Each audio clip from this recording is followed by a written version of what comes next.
Before you dive into this emotional roller coaster, remember to hit that subscribe button. Give this video a huge thumbs up and comment below. What's the most heartbreaking lie someone has ever told you? The silent witness. The nanny slept. Cradled by the millionaire widower's daughter in the car, both utterly exhausted, enveloped in a tender, silent warmth. He watched them from outside, quietly, his heart calmer than it had been in years. But as he observed them, he couldn't ignore the unfamiliar stirrings within him. "I need to review these documents with Dr. Sterling. It'll only be a few minutes," uttered Gabriel Thorne, adjusting his expensive watch as he glanced at Eleanor and his 5-year-old daughter, Lily. "Please wait in the car." Eleanor Vance sighed, taking the little girl's hand. She'd been working as a nanny for the renowned pharmaceutical magnate for 6 months, long enough to understand that a few minutes in Gabriel Thorne's vocabulary usually meant much longer. "Can we listen to music, Eleanor?" Lily asked, as they climbed into the luxurious black SUV parked in the VIP section of the St. Gabriel Clinic. "Of course, but not too loud," Eleanor replied with a smile, settling the child into her special seat. Gabriel observed their interaction from outside the vehicle. At 37, he ran a pharmaceutical empire worth hundreds of millions. Yet he felt utterly clueless about what truly mattered: raising his daughter without Isabella. His wife had passed away 18 months prior in an accident that had shattered his world. "I'll be back soon," he promised, closing the door softly. As he walked away towards the imposing glass building, Gabriel couldn't help but glance back. Eleanor had already turned on the music, and Lily was moving her small hands to the rhythm of a children's song. The 26-year-old nanny had brought a peace to his home that he hadn't recognized until she was there. The automatic doors closed behind him, temporarily separating him from the two people who, unknowingly, had become the center of his existence. Dr. Sterling awaited him in his office, several files open on the desk. The new vaccine developed by Thorne Pharmaceuticals showed promising results, but they needed to adjust some protocols before presenting it to health authorities. "This will take longer than I thought, Gabriel," the scientist commented as they reviewed the data. "There are inconsistencies in the Group B results that we need to analyze thoroughly." Gabriel felt the weight of responsibility on his shoulders. The vaccine could save thousands of children's lives, but it also represented his company's most ambitious project since he took control after his father's death.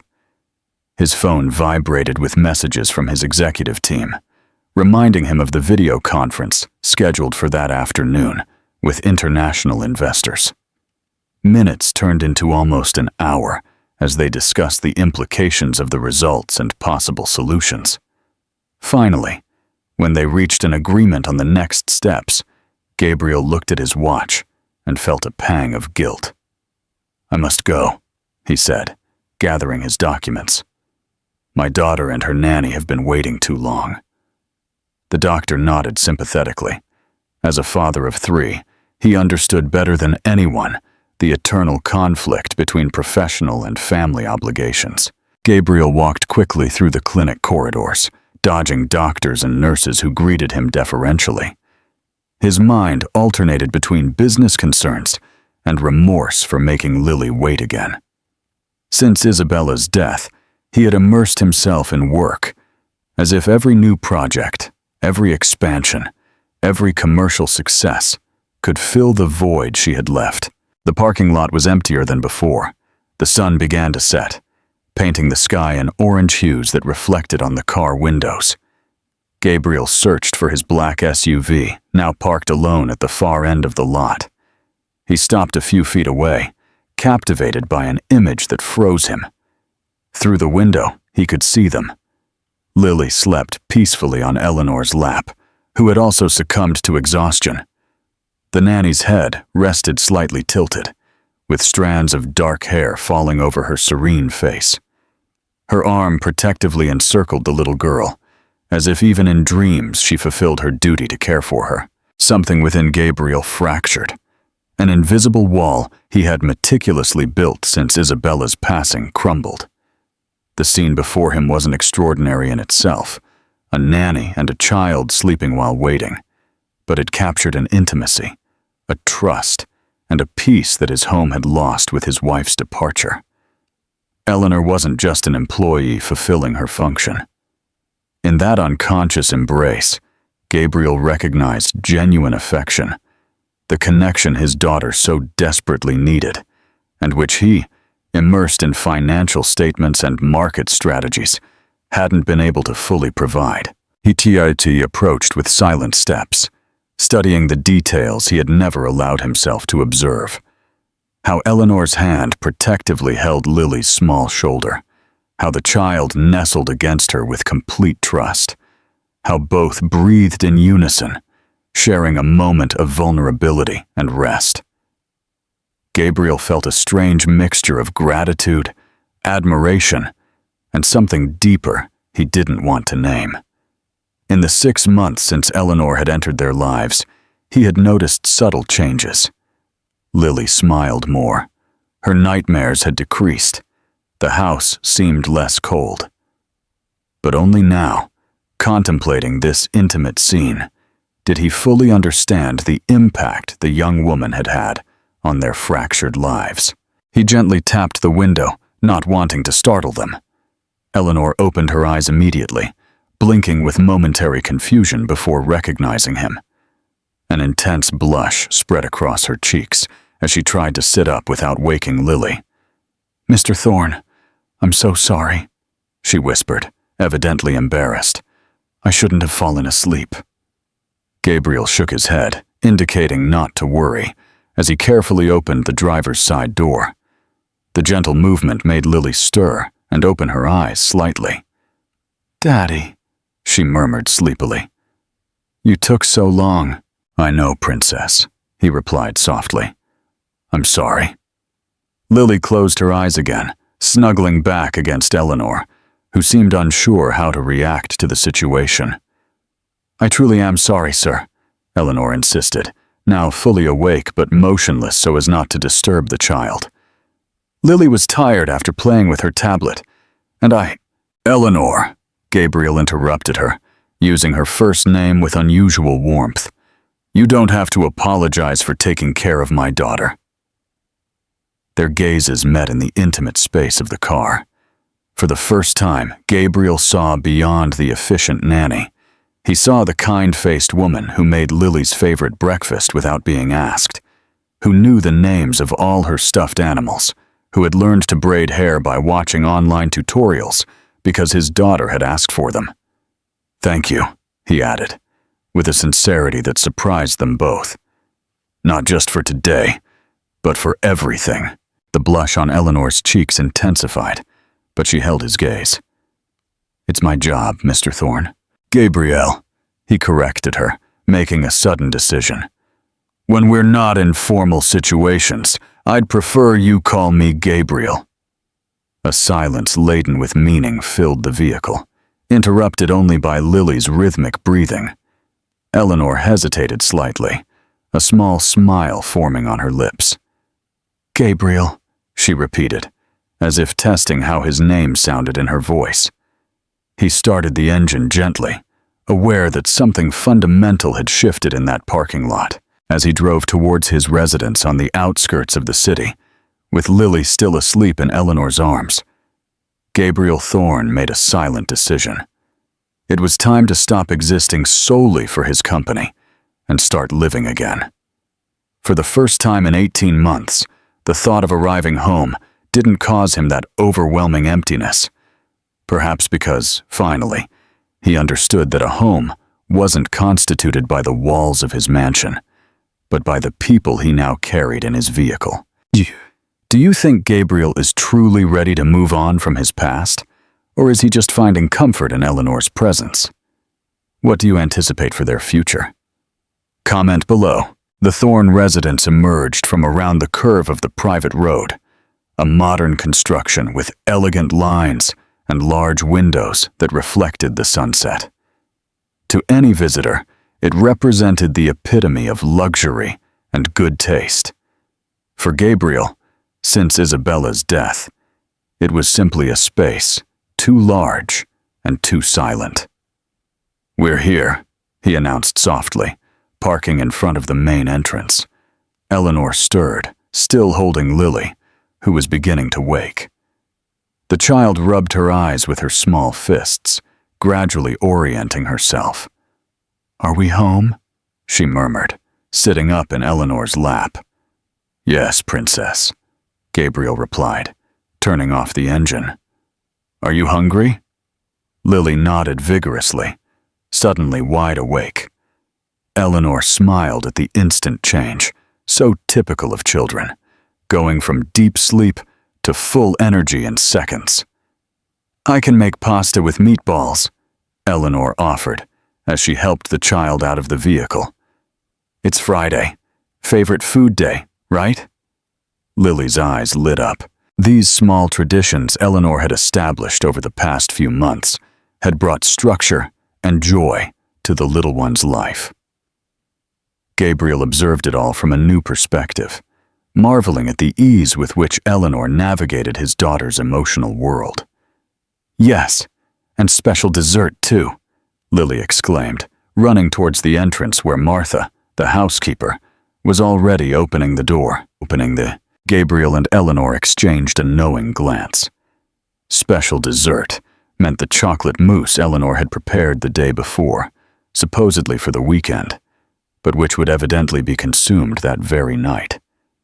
"It seems someone is a better negotiator than my lawyers," Gabriel commented as they walked towards the house together. Eleanor laughed softly, a sound Gabriel discovered he enjoyed more than he should. "Lily has a brilliant future in the business world, no doubt," she replied. They entered the house, where the scent of cleanliness and fresh flowers contrasted with the sterile atmosphere that had dominated the months following Isabella's death. Little by little, with Eleanor's presence, the home had regained some warmth.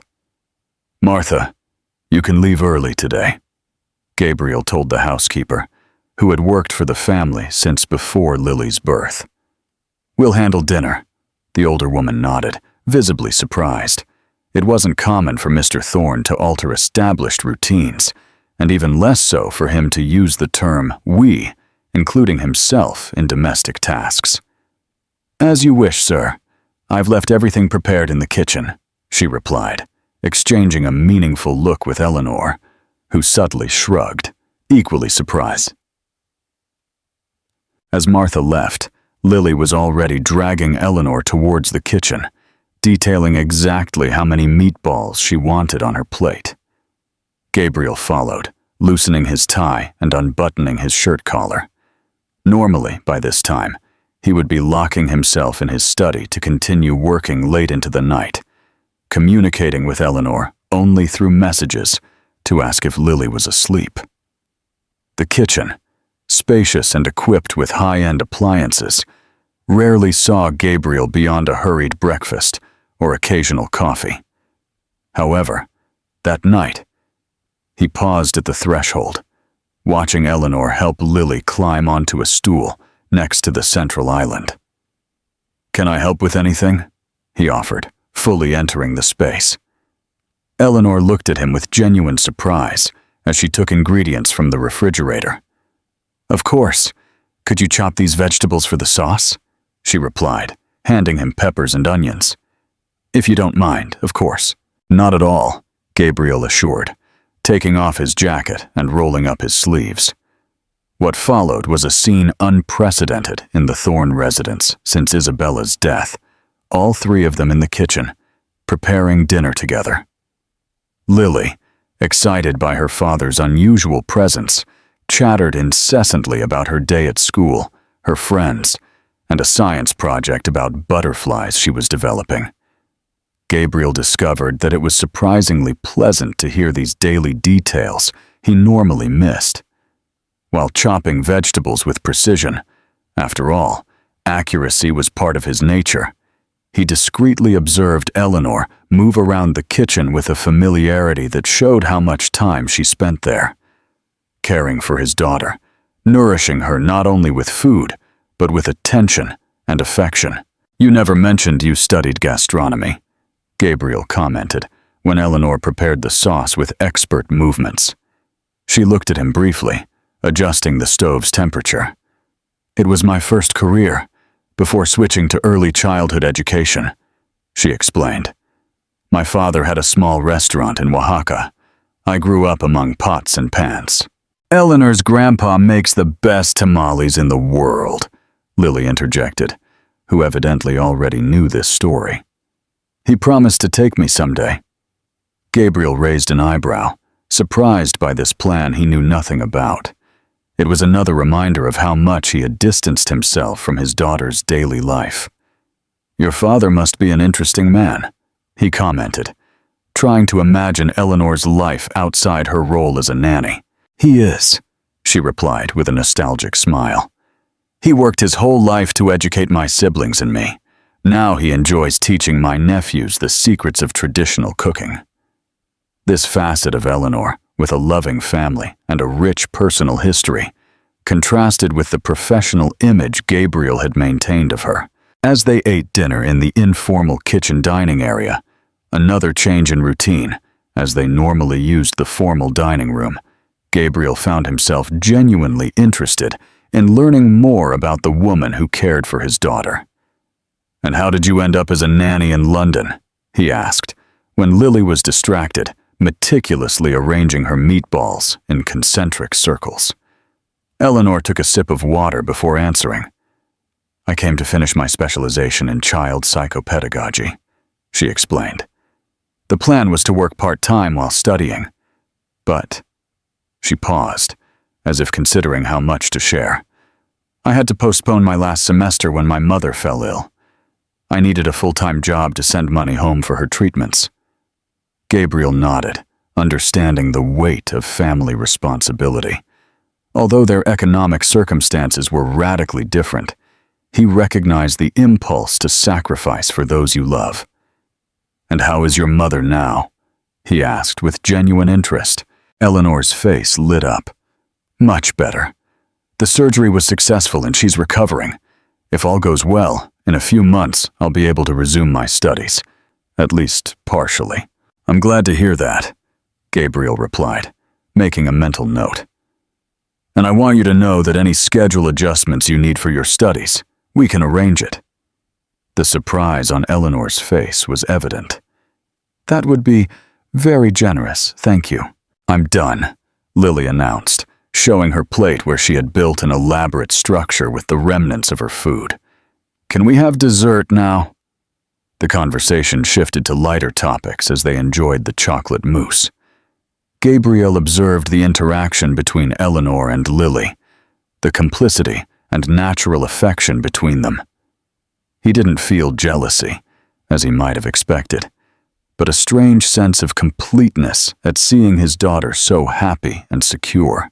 After dinner, an author break from the established routine followed. Gabriel participated in the bath and bedtime story ritual, usually Eleanor's exclusive territory. The three settled into Lily's bed while Gabriel read The Little Prince, making voices for the different characters that made his daughter giggle.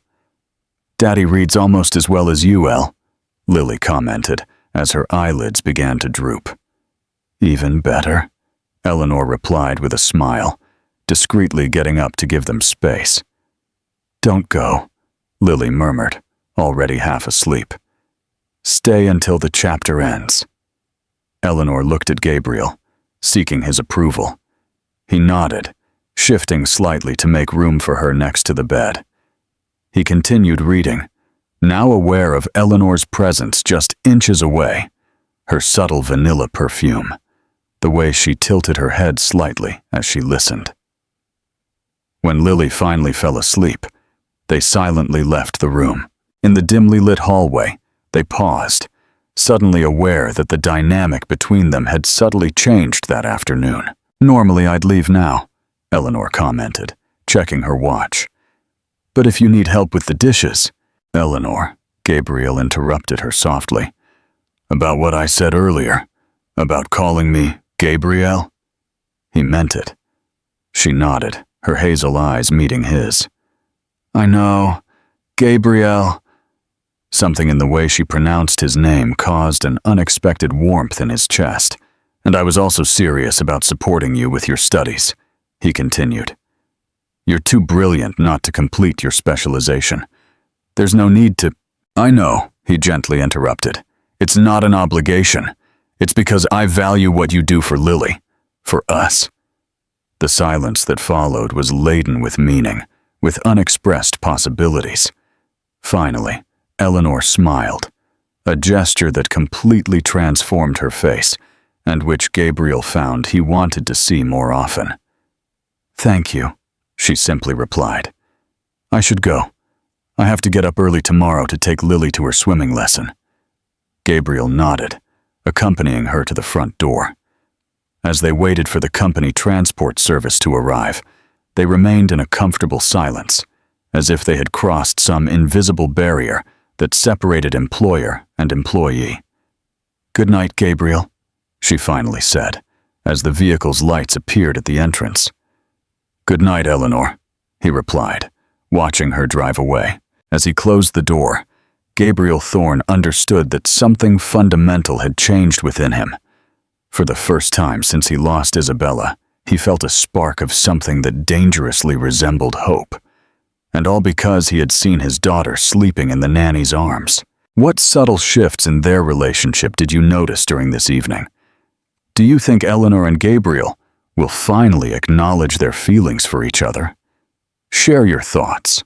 The following days passed with a strange mixture of normalcy and subtle change. Eleanor arrived promptly each morning, greeting Gabriel with a proper, "Good morning, Mr. Thorne," and proceeding to focus exclusively on Lily. Conversations that once flowed naturally had been reduced to brief exchanges about schedules and Lily's specific needs. Shared dinners had ceased. Eleanor now invariably left before Gabriel came home, leaving detailed notes about the day's activities instead of sharing them personally. Lily, with the characteristic perceptiveness of children, quickly noticed the change. Is Eleanor mad at you, Daddy? She asked one night while Gabriel tucked her in. The direct question caught him off guard. Why do you think that, Princess? Lily frowned, hugging her favorite doll. Because she doesn't stay for dinner with us anymore. And when you come home, she always says she has to leave, the girl explained. And she doesn't call you Gabriel anymore. She calls you Mr., like Martha. Gabriel sighed, surprised by his daughter's detailed observation. He should have known that Lily, who had learned to detect emotional changes after her mother's death, would notice the sudden formality between them. Eleanor isn't mad, he replied carefully. We're just being professional. What's professional? Lily asked, pronouncing the word with difficulty. Gabriel searched for an adequate explanation for a 5-year-old. It means Eleanor works for us, and there are certain rules about how we should treat each other. Lily processed the information with a serious expression. But Renata's grandma said Eleanor seemed more like your girlfriend than your employee, she commented innocently. I heard it when we were eating cake? Gabriel tensed. Of course, the comments had reached the children's ears. Gossip was the favorite sport in his social circle. Mrs. Davies shouldn't say such things, he replied, trying to maintain a neutral tone. Eleanor is your nanny, and she's a wonderful person who has helped us a lot. That's all. Lily looked at him with that penetrating intensity she had inherited from Isabella. But you like Elle, don't you? You laugh more when she's around. The question, so direct and accurate, left Gabriel speechless for a moment. It was disconcerting to be so transparent in the eyes of a 5-year-old. Yes, I like Eleanor, he finally admitted. She's a special person. Then why are you both sad? Lily insisted. Gabriel kissed his daughter's forehead, grateful for her perceptiveness and moved by her concern. Sometimes grown-up things are complicated, Princess. Now go to sleep. You have school tomorrow. That night, after turning off the lights in Lily's room, Gabriel remained in his study for a long time, contemplating the situation from all possible perspectives. The distance Eleanor had imposed was logical and professional, but also painfully artificial. The previous weeks had revealed a compatibility and understanding he couldn't pretend didn't exist. The next morning, determined to break the uncomfortable barrier that had formed, Gabriel adjusted his schedule to be home when Lily returned from school. However, when he arrived in the mid-afternoon, he found Martha in the kitchen instead of Eleanor. "Where are they?" he asked, noticing the unusual silence. "Nurse Vance called a few hours ago," Martha explained. "Her mother had a relapse, and she had to travel urgently to Bristol. She asked me to inform you that she has arranged everything with an agency to send a substitute nanny while she resolves the family emergency." Gabriel felt a pang of concern, mixed with a disturbing feeling that it wasn't just a family emergency that had motivated her sudden departure. "Did she leave a number where I can contact her?" "She only sent a message detailing Lily's routines," Martha replied, handing him a note written in Eleanor's neat handwriting. "She said she would communicate when she had more information about her return."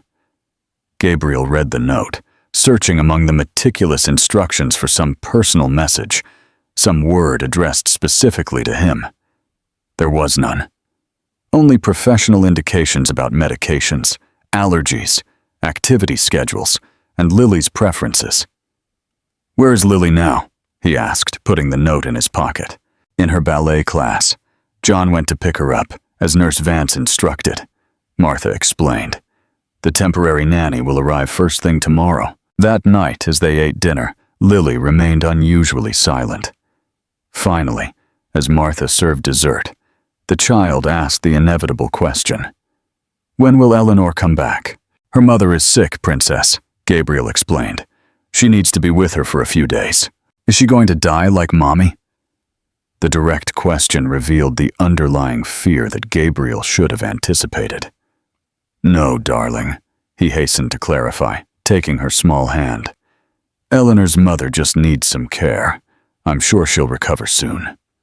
Although he tried to make his voice convey assurance, the truth was he had no idea of the severity of the situation. Eleanor's sudden departure, without a direct conversation, left him with more questions than answers. After tucking Lily into bed, Gabriel retreated to his study and did something he hadn't considered appropriate until that moment.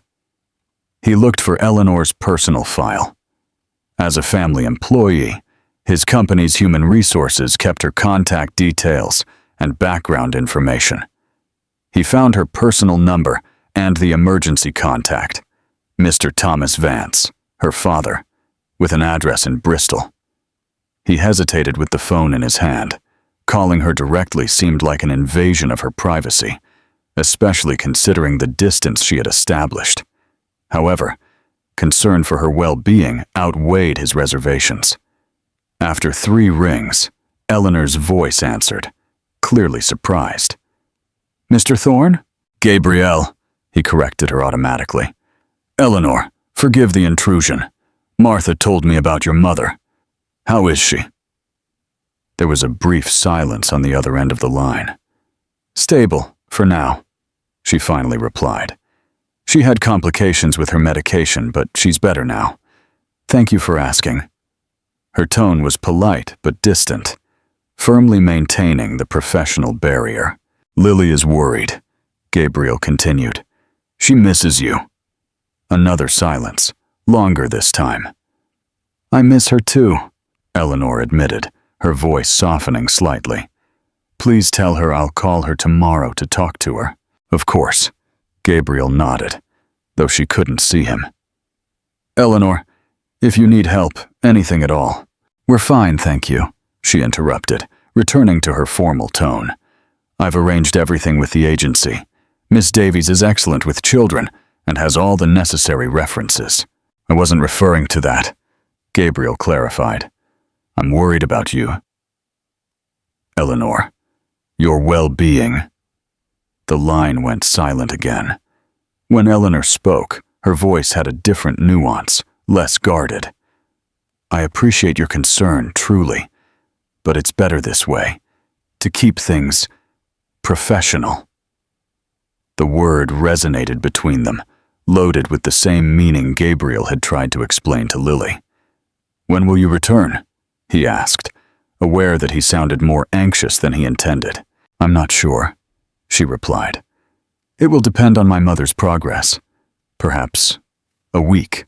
"I understand," Gabriel said, though it wasn't true. He didn't understand why he felt there was something more behind this sudden departure, something related to the growing tension between them. "If you need more time, or any kind of support, I'll let you know," Eleanor finished. "I have to go now. Good night, Mr. Thorne." The call ended, leaving him with the uncomfortable feeling that Eleanor was putting not only physical, but also emotional distance between them. "Do you believe Eleanor's reason for leaving is genuine? Or is she trying to escape the growing feelings between them? What would you do in Gabriel's shoes? Share your insights." The following days were an exercise in patience. The temporary nanny, Miss Davies, was efficient and kind, but lacked the special connection Eleanor had developed with Lily. The child followed her routines without enthusiasm, constantly asking when Eleanor would return. Gabriel found himself equally restless. He checked his phone more often than usual, waiting for news that didn't come. Eleanor had called Lily as promised, but the conversations were brief and superficial, always with the excuse of poor reception or family commitments. On the fourth day of her absence, while reviewing documents in his study, Gabriel received a call from Edward Davies, a longtime board member and a close friend of his late father.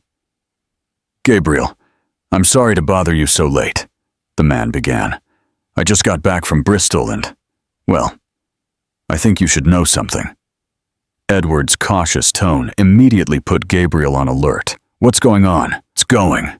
I saw your nanny there," he explained. "She was with her family at the hotel restaurant where I stayed. Her mother seemed perfectly healthy. Everyone was celebrating something. I thought it was strange, considering Martha mentioned she had traveled due to a medical emergency." Gabriel felt a mix of confusion and disappointment.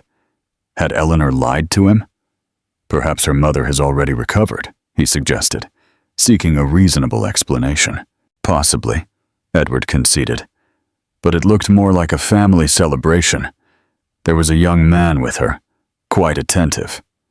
Edward chuckled softly.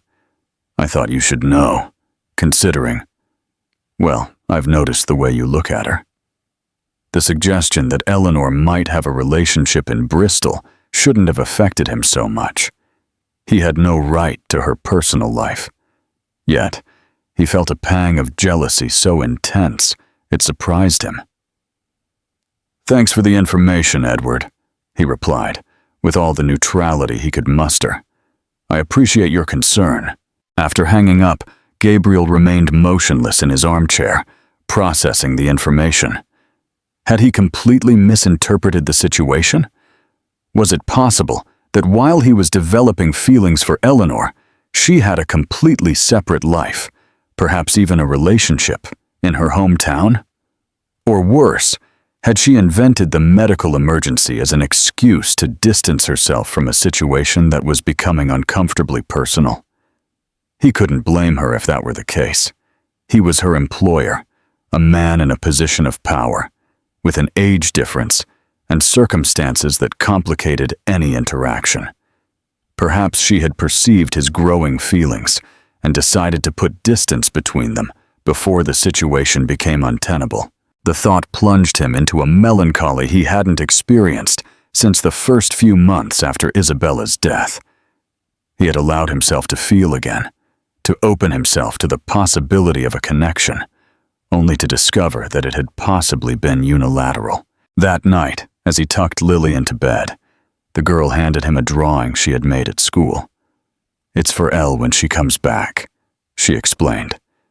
"It's the three of us in the botanical garden, see? You, me, and her. Like a family." Gabriel gazed at the child's drawing, with its three smiling figures surrounded by brightly colored butterflies. The simplicity with which Lily saw the world, the ease with which she had integrated Eleanor into her concept of family, contrasted painfully with the complexity of adult reality. "It's beautiful, Princess," he said, kissing her forehead. "I'm sure she'll love it." "When will she be back?"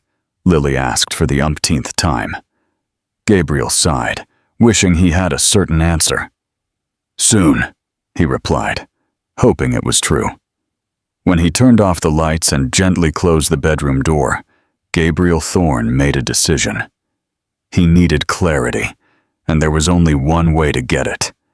He returned to his study, made a call to his private pilot, and began preparing an unexpected trip to Bristol. Bristol greeted Gabriel with a spectacular sunrise, warm colors spilling over the colonial architecture as the private jet landed.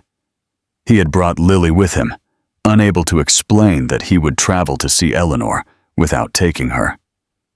The girl was now sleeping in his arms as they descended from the plane, exhausted by the excitement of the impromptu trip. "We'll take her to the hotel first, sir," suggested Jenkins, his assistant, who had arranged everything in a matter of hours. "The address for the Vance Bistro is confirmed. According to our inquiries, it's a well-known family business in the area." Gabriel nodded, adjusting Lily's weight against his shoulder. He hadn't planned to confront Eleanor at her family's restaurant, but now that he was here, he felt an unwavering determination.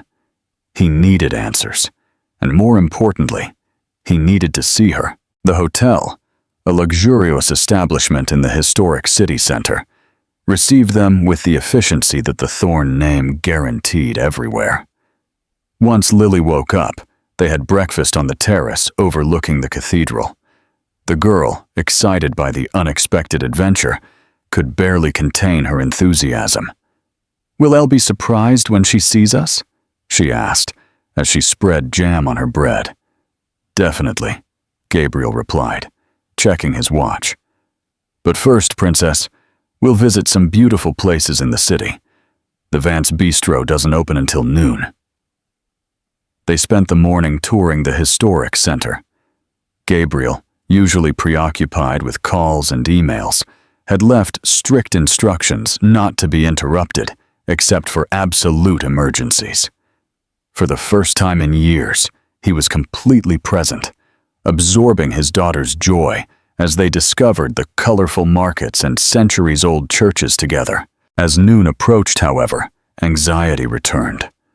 What would he say when he saw her? How would he explain his presence? He had rehearsed several versions during the flight, none entirely satisfactory.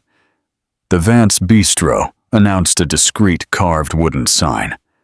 The place, located on a cobblestone street, exuded an authentic charm, with colorful flowers at the entrance and the unmistakable aroma of traditional British cuisine. "It smells like when Elle cooks pot pie," Lily exclaimed, recognizing the familiar aroma. Gabriel took his daughter's hand and took a deep breath before entering. The interior was cozy, with earthy-colored walls decorated with local crafts. Several tables were occupied by what appeared to be local residents, a good indication of the quality of the place. An older woman with a kind face greeted them. "Welcome to the Vance Bistro. Table for two?" Before Gabriel could answer, Lily let go of his hand. "Elle!" she shouted, running to the back of the restaurant. Gabriel followed her path, and there she was, emerging from what appeared to be the kitchen with an apron over a simple floral dress. Her hair, usually tied up, fell freely over her shoulders. The surprise on her face at seeing Lily running towards her was absolute. "Lily!" Eleanor exclaimed, bending down to receive the child's impetuous hug. "What are you doing here?" Her gaze then rose, meeting Gabriel's, who remained still a few feet away. The confusion in her eyes gave way to recognition, and then to something indefinable. "Surprise?" Gabriel said simply, feeling suddenly unsure under her gaze. An older man came out of the kitchen, wiping his hands on his apron. His resemblance to Eleanor was unmistakable. The same hazel eyes, the same warm expression.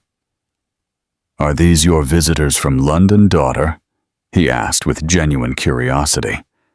Eleanor seemed momentarily unable to respond, alternating her gaze between Lily, who was chattering excitedly about the private plane trip, and Gabriel, who remained expectant. "Dad, I'd like to introduce you to Lily Thorne and her father, Gabriel," she finally said, composing herself. "Lily is the child I care for in London." The man smiled broadly, extending his hand to Gabriel. "Thomas Vance, at your service. My daughter speaks wonders of you, especially this little one," he added, bending down towards Lily. "She says you're the smartest girl she's ever met." Lily smiled, instantly captivated by Eleanor's father. "Elle is the best nanny in the world, too. She does experiments with me and knows all about butterflies," she responded enthusiastically. "Can I see the kitchen? Elle says you make the best shepherd's pie." Thomas, clearly delighted, took Lily's hand. "Of course, little scientist. Come with me. Eleanor, why don't you show your boss our special table on the patio? Your mother will be delighted to meet him when she returns from the clinic." The mention of the clinic immediately caught Gabriel's attention. His eyes met Eleanor's, who seemed to be debating internally. "This way," she finally said, guiding him towards a back door that led to a small inner courtyard. A green oasis with a central fountain and a secluded table under a flowering tree. When they were alone, silence settled between them, laden with unasked questions. Finally, Gabriel spoke. "Is your mother really ill?" Eleanor sighed, taking a seat opposite him.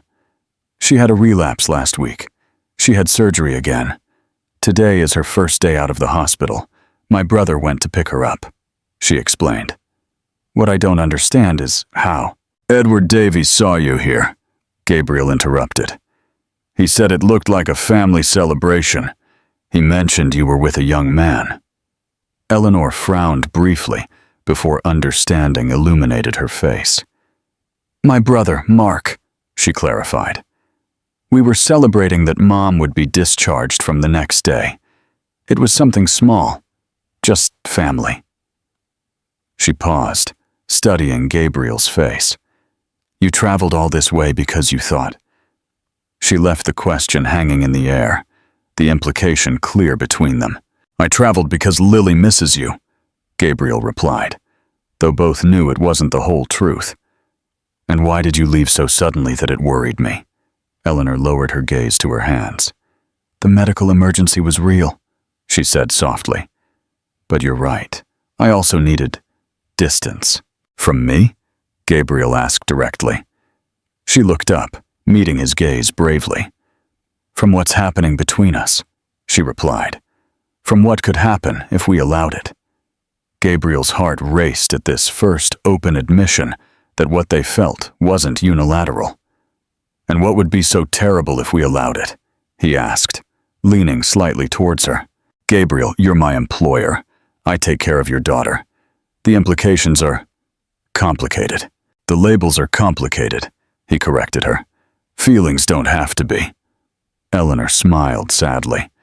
"You speak like someone accustomed to getting what they want," she replied. "But the real world doesn't work that way. People would talk. It would eventually affect Lily. What if it didn't work out between us? Is that what worries you? That it won't work out?" Gabriel interrupted. "Or that it will?" The question hung between them, confronting the real fear Gabriel had begun to suspect. It wasn't failure that terrified Eleanor, but the success of something that would fundamentally alter the life she had planned. Before she could answer, the door opened, and Thomas entered, accompanied by Lily, who proudly wore a small apron matching Eleanor's. "Daddy, look! Elle's grandpa taught me how to make pies," she exclaimed, showing her hands, slightly stained with dough. Gabriel noticed Eleanor tense at the term grandpa, another sign of the implications that worried her so much. "They're impressive, princess," he replied, forcing a smile. "Are you having fun?" The conversation shifted to safe topics as Thomas served fresh drinks and told stories about Eleanor as a child. An hour later, the door opened again to reveal a middle-aged woman in a wheelchair, pushed by a young man whom Gabriel assumed was Mark, Eleanor's brother. "Mom!" Eleanor got up immediately, rushing to her side. "You should be resting." "I'll rest when I die," the woman replied, with a tired but determined smile. "Thomas told me we had special visitors." Introductions followed, and soon the table was filled with lively conversation. Gabriel observed how Lily naturally integrated with the Vance family, how Eleanor gradually relaxed in this environment, showing facets of her personality he had never seen. Jokes with her brother, tender gestures towards her mother, the culinary skill she had learned from her father. As the afternoon progressed, Helen, Eleanor's mother, insisted that Gabriel accompany her to see the small side garden. Eleanor followed him with her gaze, visibly worried about this private conversation. "My daughter is too sensible," Helen commented. When they were alone, always planning, always considering consequences, an admirable trait, but sometimes limiting. Gabriel nodded, surprised by the woman's frankness. "It's one of the qualities I appreciate most about her," he replied honestly. Helen studied him intensely before continuing. "When I first got sick, Eleanor abandoned her dreams to support us financially," she explained. "She postponed her specialization, rejected a scholarship, always putting others first." "I know," Gabriel said. "She's extraordinarily selfless and extraordinarily afraid to allow herself to be happy," Helen added softly. "Especially if that happiness doesn't fit into the safe plan she's drawn up." Her eyes, identical to Eleanor's, fixed on Gabriel. "What are your intentions with my daughter, Mr. Thorne?" she asked directly.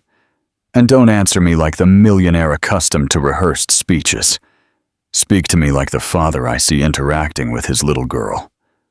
The question, simply phrased but with absolute clarity, demanded equal honesty. "I want to make her happy," Gabriel replied simply. "Her and my daughter.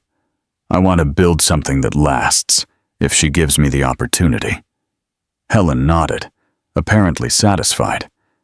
"Then you'll have to be patient," she advised. "And very clear. Eleanor needs certainty, not grand gestures." When they returned to the patio, they found Eleanor, Lily, Thomas, and Mark immersed in a board game. The scene was so naturally familiar that something squeezed in Gabriel's chest. "We'll stay in Bristol for a few days," he announced, surprising everyone, including himself. "If it's not too much trouble, I'd like Lily to get to know the city with someone who cares for her, like Eleanor." Lily's eyes lit up. "Yes! Please, Elle, take us to see the monarch butterflies. You said there's a sanctuary here." Eleanor looked at Gabriel, a silent question in her eyes. He held her gaze, conveying that the decision was entirely hers. "I'd love to be your guide," she finally replied with a genuine smile, the first since she had seen them appear at the restaurant. "What profound impact do you think these next few days in Bristol will have on Gabriel and Eleanor's relationship? Will Eleanor finally allow herself to embrace the unexpected? Share your thoughts." The next 3 days transformed something fundamental between them. Away from the pressures of London, from the labels of employer and employee, they discovered a freedom to simply be. They visited artisan markets, museums of ancient art, and yes, the butterfly sanctuary Eleanor had promised Lily. In the afternoons, they returned to the Vance Bistro, where Lily learned culinary secrets from Thomas, while Helen shared photo albums of Eleanor as a child with Gabriel. Dinners stretched late, filled with laughter and stories. On the last night, after tucking Lily into bed in the hotel suite, Gabriel invited Eleanor to the terrace. The colonial city shimmered below them, its warm lights contrasting with the starry sky. "We're heading back tomorrow," Gabriel commented, leaning on the railing beside her. Eleanor sighed, a thoughtful expression on her face. "These past few days have been different," she finally replied. "Good different, confusing different," she admitted with a small smile. "I like who you are here, away from the offices and expectations. I like who the three of us are together. We could be like this anywhere," Gabriel suggested, "if we allowed it." Eleanor looked directly at him, vulnerability evident in her eyes. "I'm scared, Gabriel," she confessed. "Not that it won't work, but how much I want it to work. How much you and Lily mean to me." Gabriel gently took her hand, intertwining his fingers with hers. "The day I saw you asleep in the car with Lily in your arms," he said in a low but firm voice, "something changed inside me, as if a door I had kept closed since Isabella's death suddenly burst open. And what I saw on the other side terrified and fascinated me in equal measure." "What did you see?" Eleanor asked. Barely a whisper. "The possibility of loving again," he replied simply. "The possibility of being a family again, but different. Not replacing what we lost, but building something new, equally valuable." Their eyes met under the moonlight, and this time, when Gabriel leaned towards her, Eleanor did not pull back. Their lips met in a soft kiss, tentatively at first, then with the certainty of something long awaited. When they separated, Eleanor's smile illuminated her entire face. "We'll still have a lot to figure out," she warned. "Always practical, even in this moment." "We'll do it together," Gabriel promised. "One step at a time, almost." 6 months later, the garden of the Thorne residence was decorated with soft lights and white flowers. It wasn't a wedding, not yet. It was a more intimate celebration. Eleanor's graduation, as she had finally completed her specialization in child psychopedagogy. Gabriel watched with pride as Lily, elegant in her favorite dress, guided Helen Vance in her wheelchair towards the main table. Thomas and Mark chatted animatedly with Edward and other members of the Thorne Biotech board. Two worlds that seemed incompatible months ago, now naturally intertwined. Eleanor approached him, radiant in a simple blue dress, her framed diploma under her arm. "What are you thinking about?" she asked, following his gaze towards Lily, who was now showing Helen her most recent science project. "About how the most important things happen when we least expect them," he replied, wrapping an arm around her waist. "About how a nap in a car can change the course of 3 lives. Eleanor smiled, resting her head on Gabriel's shoulder. "Do you know what Lily told me this morning?" she commented. "That she's happy I'm not just her nanny anymore, but her almost mommy, and that she hopes I'll soon be her full mommy." Gabriel laughed softly, discreetly pulling a small velvet box from his pocket. "Well, I had planned to wait until after dinner, but since you bring it up," he murmured, showing her the delicate sapphire ring he had carefully chosen weeks earlier. Eleanor's eyes widened in surprise, then filled with tears as she nodded, unable to utter a word. From the main table, Lily watched them with the intuitive wisdom of children, smiling as she saw her father and Eleanor embrace with that special intensity she had noticed months ago. She didn't fully understand what was happening, but she grasped the essential. Her family, which had once been reduced to just her and her father, was growing again. And it had all begun with a nap in the back seat of a car, when the nanny slept cradled by the millionaire widower's daughter, and he, upon seeing her, decided it was time to live again. What was the most surprising moment in Gabriel and Eleanor's journey for you? Share your thoughts on how their love story unfolded in the comments below.